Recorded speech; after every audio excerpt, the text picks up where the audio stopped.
GK. News मराठीमध्ये आपलं सर्वांचं स्वागत। तुम्ही पाहत आहात मराठवाड्याच्या कुशीतलं जी.के. न्यूज मराठी।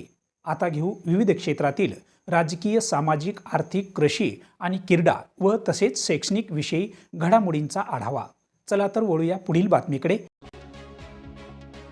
आदिवासी विकास विभाग, महाराष्ट्र राज्य यांच्या वतीने आयोजित राज्यस्तरीय क्रीडा स्पर्धा 5 ते 7 जानेवारी 2026 या कालावधीत हनुमान व्यायाम प्रसारक मंडळ अमरावती येथे उत्साहात पार पडल्या।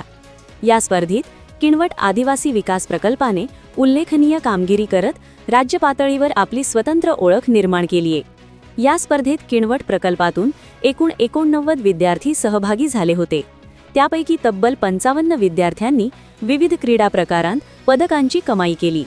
या यशामध्ये 37 सुवर्ण पदके, 2 रौप्य पदके आणि 27 कांस्य पदकांचा समावेश आहे। विद्यार्थ्यांच्या या घवघवीत यशामुळे किनवट प्रकल्पाचा नावलौकिक वाढला आहे। या यशासाठी आदिवासी विकास प्रकल्पाचे अधिकारी तथा सहाय्यक जिल्हाधिकारी जेनित चंद्रा दोनतुला यांचे मार्गदर्शन व प्रेरणेचा मोलाचा वाटा लाभला। तसेच सहाय्यक प्रकल्प अधिकारी सुरजुसे सोमेश्वर, प्रदीप नाईक, प्रेमसिंग आडे, नियोजन अधिकारी UM शेटे, कार्यालयीन नाशिक शिक्षण विभागाचे कदम सर, कनिष्ठ लिपिक लेनगुरे यांचे योगदान लाभले। प्रकल्प कार्यालयातील सर्व कर्मचाऱ्यांनीही या यशासाठी महत्त्वाची भूमिका बजावली आहे।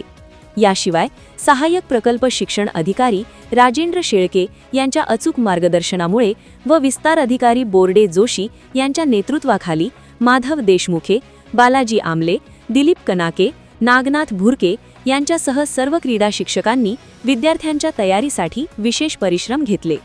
या राज्यस्तरीय क्रीडा स्पर्धेत यश मिळवलेल्या विद्यार्थ्यांना नोकरीमध्ये 5% आरक्षणाचा लाभ मिळणार असल्याने विद्यार्थ्यांमध्ये मोठा उत्साह व प्रेरणा निर्माण झाली आहे। या घवघवीत यशाबद्दल आदिवासी विकास प्रकल्प कार्यालयात विजेत्या विद्यार्थ्यांवर अभिनंदनाचा वर्षाव होत असून एकात्मिक आदिवासी प्रकल्पस्तरीय आढावा समितीचे माजी सदस्य डॉक्टर सुभाष वानोळे यांनी कौतुक केले। तसेच सर्व स्तरातून देखील मोठे कौतुक होत आहे। Bureau report, GK. News, Kinwat, Nanded.